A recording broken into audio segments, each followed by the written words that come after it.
मधुबन के बाबा, मधुबन के बाबा मुरली वाले, आपका क्या कहना, आपका क्या कहना। ओम शांति। आज 4 जुलाई 2022 के साकार मधुर महावाक्य हैं। आज मीठे मीठे बाप दादा बोले, मीठे बच्चे, बाबा आया है तुम्हें सौभाग्यशाली बनाने। सौभाग्यशाली अर्थात स्वर्ग का मालिक। तुम्हारा भी कर्तव्य है सबको आप समान बनाना। बाबा ने कहा, मीठे बच्चे, बाबा आया है तुम्हें सौभाग्यशाली बनाने। सौभाग्यशाली अर्थात स्वर्ग का मालिक। तुम्हारा भी कर्तव्य है सबको आप समान बनाना। बाबा ने आज मुरली में प्रश्न पूछा, सबसे नंबर 1 कॉन्फ्रेंस कब और कौन सी होती है, उससे प्राप्ति क्या है? और बाबा ने उत्तर में कहा, संगम पर आत्मा और परमात्मा का मिलन ही नंबर 1 कॉन्फ्रेंस है। जब यह कॉन्फ्रेंस होती है तब आत्माओं को परमात्मा से मुक्ति व जीवन मुक्ति का वर्षा मिलता है। इसे ही सच्चा सच्चा कुंभ भी कहा जाता है। यह कुंभ का मेला फर्स्ट क्लास कॉन्फ्रेंस है। इसके बाद फिर कोई कॉन्फ्रेंस, यज्ञ, तप आदि होते नहीं, सब बंद हो जाते हैं। मुरली का गीत है, माता ओ माता तू सबकी भाग्य विदाता। ओम शांति। बच्चों ने महिमा का गीत सुना। बच्चे जानते हैं भक्ति मार्ग में महिमा ही होती आई है। जो पास्ट हो गया है उनकी फिर महिमा होती है। जगत अम्बा की महिमा गाते हैं, तू हो भाग्य विधाता। अब यह हुई भक्ति और महिमा। तुम भक्ति और महिमा कर नहीं सकते हो। तुम जानते हो कि सौभाग्य विधाता एक ही बाप है। भाग्य विधाता व सौभाग्य विधाता है ही एक, दूसरा न कोई। यह इस समय तुम ही जानते हो। वह सिर्फ भक्ति करते हैं, महिमा गाते हैं। अभी हम भक्त तो नहीं हैं, हम हो गए भगवान के बच्चे। कैसे भाग्य अथवा सौभाग्य बनाते हैं, कैसे अपने को भाग्यशाली अथवा सौभाग्यशाली श्रीमत पर बनाते हैं, वह है हर एक के पुरुषार्थ पर। इस समय पर तुम पुरुषार्थी हो बाप से वर्षा लेने के। यह जानते हो सभी बच्चों को एक बाप से वर्षा लेना है। भाग्यशाली व सौभाग्यशाली अथवा सौभाग्य विधाता तुम हो, क्योंकि माँ बाप के बच्चे हो। तुम्हारा भी यह कर्तव्य है हर एक मनुष्य को भाग्यशाली सौभाग्यशाली बनाना। सौभाग्यशाली अर्थात स्वर्ग के मालिक बने। 100% 100% भाग्यशाली जो हैं वह स्वर्ग के मालिक बनते हैं। उनमें भी फिर नंबरवार हैं। सूर्यवंशी को ही सौभाग्यशाली कहेंगे। त्रेता में 2 कला कम हो जाती है तो उनको स्वर्ग नहीं कहेंगे, उनको सूर्यवंशी नहीं कहेंगे। बच्चे तो जानते हैं कि हमको तो 100% सौभाग्यशाली बनना है। सूर्यवंशी में प्रिंस प्रिंसेस बनना है। यह ईश्वरीय कॉलेज है ना। ईश्वर है विश्व का रचयिता। यह है ही विश्व का मालिक बनने का कॉलेज। ईश्वर पढ़ाते हैं, कहते हैं मैं तुमको पढ़ाता हूँ, महाराजाओं का महाराज बनाता हूँ। यह है तुम्हारी पढ़ाई के ऊपर। जो जितना पढ़ता है वह औरों को भी ऐसे ही पढ़ाएंगे, ऐसे ही सौभाग्यशाली बनाएंगे। तुम बच्चों का धंधा ही यह है। शिव बाबा है सिखलाने वाला। बाकी सब ब्रह्मा, सरस्वती, ब्राह्मण बच्चे सब सीखते हैं। ब्राह्मण ब्राह्मणियां जानते हैं हम फिर सो देवता बनेंगे। इस समय भारत का कोई धर्म है नहीं। देवता धर्म को जानते ही नहीं। धर्म को न जानना गोया इररिलीजियस है। धर्म में ताकत होती है। देवी देवता धर्म वाले जब सतयुग में थे तो अथाह सुख था। अभी तो है कलयुग। पुरुषार्थ कर सतयुग में आना है। जीवन मुक्त बनना है। जीवन बंध का त्याग करना है। स्वर्ग को याद करना है। याद कहो या योग कहो, बात एक ही है। योग को ही कहा जाता है कम्युनियन। तुम्हारा योग है ही एक शिव बाबा से, दूसरे से कम्युनियन है ही नहीं सिवाय एक शिव बाबा के। तो उसको ही याद करो। बाबा आप कितने मीठे हो, ना मन न चित्त था, आपने तो कमाल की है जो हमको स्वर्ग की बादशाही देते हो। कोई भी हालत में बाप को याद करना है अथवा कम्युनियन करना है। बाप को याद करते हैं, बाबा से बोलते हैं, उनके साथ सभी का कम्युनियन है।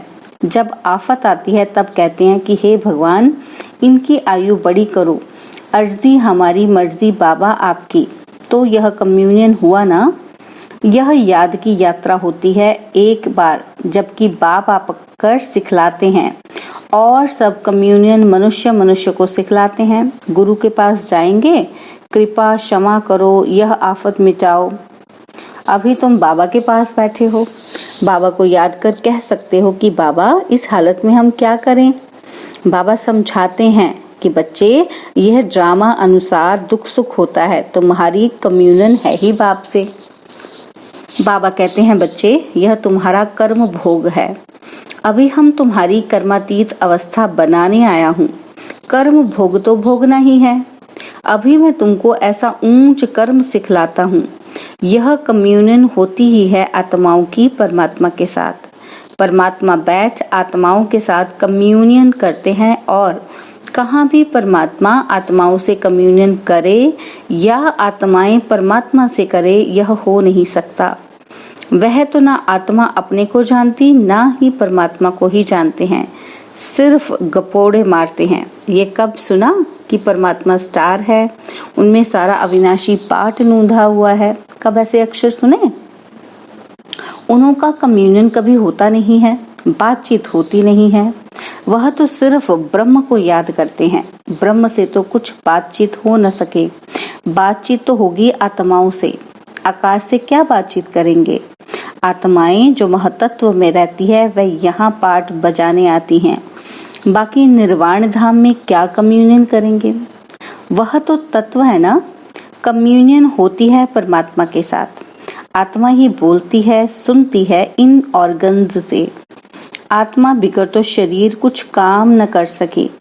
यह आत्माओं की परमात्मा के साथ कम्युनियन एक ही बार होती है, जिसकी ही महिमा है आत्माएं और परमात्मा अलग रहे बहुकाल। अभी कम्युनियन होता है बस, फिर कभी होता ही नहीं। देवताओं की कम्युनियन होती है क्या? वह तो कभी याद भी नहीं करते। अभी तुम बच्चे जानते हो, हम आत्माओं का कनेक्शन है ही बाप से। बाप को ही सब याद करते हैं कि हे पतित पावन आओ। आत्मा ने कहा परमपिता परमात्मा को, जो इस समय इस शरीर में प्रवेश है, उनको कहते हैं शांति देने वाला दाता। हम फिर शांति धाम में कैसे आवें? बाप कहते हैं बच्चे, मुझे सुख शांति का वर्षा देने कल्प कल्प आना पड़ता है। याद भी करते हैं कि पतित पावन आओ। तो बाप बैठ बच्चों को समझाते हैं, बच्चे अब मेरे पास आना है। आत्मा पर पापों का बोझा बहुत है, आत्मा को ही भोगना पड़ता है। शरीर धारण कराए सजा देते हैं, तब तो आत्मा को फील होगा ना। शरीर को चोट लगने से आत्मा को दुख होता है ना। पुण्य आत्मा पापात्मा कहा जाता है, परंतु मनुष्य में ज्ञान है ही नहीं कि मैं आत्मा हूँ। कम्युनियन सब आत्माओं की आत्माओं के साथ होती है। आत्मा ही सारा खेल करती है। आत्मा शरीर के साथ कहती है कि मेरे 7 बच्चे हैं। परमपिता परमात्मा निराकार है, कहते हैं कि मैं इस शरीर में आया हूँ, मुझे इतने बच्चे हैं। कितने बच्चों का दादा बनता हूँ, हिसाब किया जाए। परमपिता परमात्मा ब्रह्मा द्वारा मनुष्य सृष्टि रचते हैं। अच्छा, ब्रह्मा किसका बच्चा? शिव बाबा का। यह बुद्धि में रहता है कि परमपिता ब्रह्मा द्वारा सृष्टि रचते हैं। ब्रह्मा क्रिएटर नहीं है, क्रिएटर निराकार शिव परमात्मा को ही कहेंगे। वह आकर प्रजापिता ब्रह्मा द्वारा अडॉप्ट करते हैं। बच्चे बच्चे कहते रहते हैं। अभी यह बातें तुम समझते हो, वह भी सभी की बुद्धि में एक रस नहीं बैठता है। बाप ही वर्षा देंगे, लायक बनाएंगे। बाप को याद करो, इसको ही भारत का प्राचीन योग कहा जाता है। इससे ही विकर्म विनाश होंगे, फिर अंतमति सो गति हो जाएगी। याद से ही निरोगी बनेंगे, आयु बड़ी हो जाएगी। पुरुषार्थ से प्रारब्ध मिली हुई है, सत्युग के मालिक वह कैसे बने, यह कोई भी नहीं जानते हैं। महिमा गाते रहते हैं, अर्थ कुछ भी नहीं समझते। कितनी पूजा करते हैं, यात्राएं करते हैं, यहाँ तो बिल्कुल शांति है। भल बाप ज्ञान का सागर है, परंतु कहते हैं यह तो सेकंड की बात है। सिर्फ मुझे याद करो तो वर्षा तुम्हारा है ही। मन मना भव मध्य जी भव, बाकी है डिटेल की समझानी। वह भी कितने समय से देते रहते हैं। वह लोग कितनी कॉन्फ्रेंस करते रहते हैं। रिलीजियस कॉन्फ्रेंस बुलाते हैं, योग की कॉन्फ्रेंस बुलाते हैं, सब फालतू हैं। सेकंड में जीवन मुक्ति देने वाला है ही एक बाप। आत्माओं और परमात्मा की जब कॉन्फ्रेंस होती है तब आत्माओं को परमात्मा से मुक्ति मिलती है। गाया भी जाता है, आत्मा परमात्मा अलग रहे बहुकाल। सुंदर मेला कर दिया जब सतगुरु मिला दलाल। बाप ही आकर नई दुनिया रचते हैं, लायक बनाते हैं। सबसे नंबर 1 कॉन्फ्रेंस यह है। इनको कुंभ का मेला कहते हैं। कुंभ संगम को कहा जाता है। यह संगम का मेला फर्स्ट क्लास कॉन्फ्रेंस है, जबकि आत्माओं से परमात्मा आकर मिलते हैं। सेकंड में जीवन मुक्ति मिलती है। इसके बाद फिर कोई कॉन्फ्रेंस, यज्ञ, तप आदि कुछ होते नहीं, सब बंद हो जाते हैं। तुम्हारी कॉन्फ्रेंस कैसी नंबर 1 है, आत्माओं और परमात्मा की। आत्मा जीव में प्रवेश करने से जीवात्मा बनती है। कहते हैं मैं इनमें प्रवेश ना करूं तो अपना परिचय कैसे दूं और त्रिकालदर्शी व स्वदर्शन चक्रधारी कैसे बनाऊं। तुम कहते हो कि हम स्वदर्शन चक्रधारी बनते हैं। मनुष्य नहीं समझते, विष्णु के साथ कृष्ण को भी पा दे देते हैं। गीता में कृष्ण का नाम दिया है, नहीं तो चक्र की बात ही नहीं है।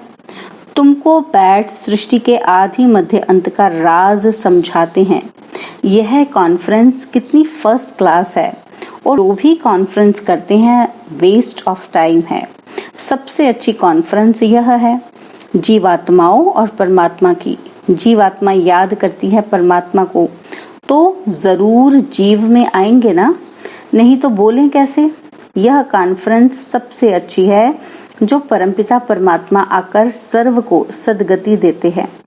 पतित आत्माओं के साथ जरूर पतित पावन की ही कॉन्फ्रेंस होगी, तब तो पावन बनाएंगे। कितनी सहज समझने की बातें हैं। उत्तम ते उत्तम योग है आत्माओं का परमात्मा के साथ। सो भी परमात्मा खुद आकर सिखलाते हैं कि मामी का याद करो। हे जीव की आत्माओं, मुझ अपने पारलौकिक बाप के साथ योग रखो तो तुम्हारे सारे विकर्म विनाश होंगे। जबकि आत्माएं सब परमात्मा से मिलती हैं तो जरूर परमात्मा आकर वर्षा देंगे। सर्व का सद्गति दाता, जीवन मुक्ति दाता वह बाप है। ऐसी बातें और कोई तो सुनाते नहीं। तुम सुनाएंगे तो कहेंगे और तो किसी से ऐसी बातें सुनी ही नहीं। तुम तो बहुत अच्छा समझाते हो। यह बातें तो शास्त्रों में भी नहीं है, परंतु शास्त्रों में कहाँ से आए। बाप कहते हैं सेकंड में जीवन मुक्ति। शास्त्रों से क्या सीखेंगे। बाबा है कालों का काल, बच्चों को ले जाते हैं। जरूर आएंगे तब तो पावन बनाकर ले जाएंगे। तुमको पावन बना रही हैं। सत्युग में सब पावन है, जरूर संगम पर आया होगा पावन बनाने। अब तुम बच्चे जानते हो यह कल्प का संगम है। बाप आए हैं तुम्हारा कम्युनियन अपने साथ कराते हैं। कहते हैं मैं साधारण ब्रह्मा तन में आया हूँ। यह दादा कोई ब्रह्मा नहीं था, भल असल ब्राह्मण थे, परंतु वह छोड़ दिया। अब ब्रह्मा द्वारा रचना रचनी है तो ब्रह्मा चाहिए। खुद कहते हैं मैं ब्रह्मा के तन में आता हूँ। नंबर 1 पावन सो ही नंबर 1 पतित। 84 जन्म पूरे लिए तो पावन बनेगा ना। फिर फरिश्ता बनते हैं। तत्वम ब्राह्मण सो देवता बनेंगे। जिसका जास्ती पुरुषार्थ चलता वह जास्ती ऊंच पद पाएंगे। तुम सब कल्याणकारी हो ना, सिर्फ एक बाबा थोड़े करते हैं। खुदाई खिदमतगार तो बहुत चाहिए ना। तुम ऑन गॉड फादरली सर्विस पर हो। अंग्रेजी अक्षर बहुत अच्छा है। वह भल हेवन में जाते नहीं हैं, गाते हैं ना। स्थापन करता हेवनली गॉड फादर है। मुसलमान बहिष्ट कहते हैं, खुद बहिष्ट में जाते थोड़ी हैं, यह तो बुद्धि की बात है। भारत स्वर्ग था, अभी नरक है। हेवन स्थापन करने वाला बाप के सिवाय कोई हो न सके। हेल का अंत आए तब तो फिर बाप आकर हेवन में ले आवे। हेल में ही बाप को आना पड़ता है हेवन का मालिक बनाने। अभी तुम दोजक और बहिष्ट के बीच में बैठे हो, और तो सभी हैं ही दोजक में, सिर्फ तुम बच्चे ही अपने पुरुषार्थ से बहिष्ट में जाते हो, इसलिए तुमको बहुत खुशी होनी चाहिए। अच्छा, मीठे मीठे सिकिलदे बच्चों प्रति माता पिता बाप दादा का याद प्यार और गुड मॉर्निंग। रूहानी बाप की रूहानी बच्चों को नमस्ते। हम रूहानी बच्चों की रूहानी बाप दादाजी को दिलवा जान सिकवा प्रेम से नमस्ते। ओम शांति। प्यारे बाबा, मीठे बाबा, मेरे बाबा, शुक्रिया बाबा, शुक्रिया बाबा, शुक्रिया बाबा। धारणा के लिए मुख्य सार है। पहला पॉइंट है, एक बाप से ही सच्चा कम्युनियन रखना है। बाप से ही दिल की वार्तालाप करनी है। बाप के सामने ही अपनी बात रखनी है, किसी देहधारी के सामने नहीं। नंबर सेकंड पॉइंट है, खुदाई खिदमतगार बन सबको बहिष्ट में चलने का रास्ता बताना है, सबका कल्याणकारी बनना है। बाबा ने वरदान दिया, ब्राह्मण जीवन में सदा सुख देने और लेने वाले अतीन्द्रिय सुख के अधिकारी भव। जो अतीन्द्रिय सुख के अधिकारी हैं, वे सदा बाप के साथ सुखों के झूलों में झूलते हैं। उन्हें कभी यह संकल्प नहीं आ सकता कि फलाने ने मुझे बहुत दुख दिया। उनका वायदा है, ना दुख देंगे ना दुख लेंगे। अगर कोई जास्ती भी दे तो भी उसे धारण नहीं करते। ब्राह्मण आत्मा सदा अर्थात सुखी। ब्राह्मण आत्मा माना सदा सुखी। ब्राह्मणों का काम ही है सुख देना और सुख लेना। वे सदा सुख में संसार में रहने वाली सुख स्वरूप आत्मा होगी। स्लोगन है, नम्र बनो तो लोग नमन करते हुए सहयोग देंगे। स्लोगन, नम्र बनो तो लोग नमन करते हुए सहयोग देंगे। ओम शांति। और अब यह एक बहुत अच्छी वीडियो भी जरूर देखें।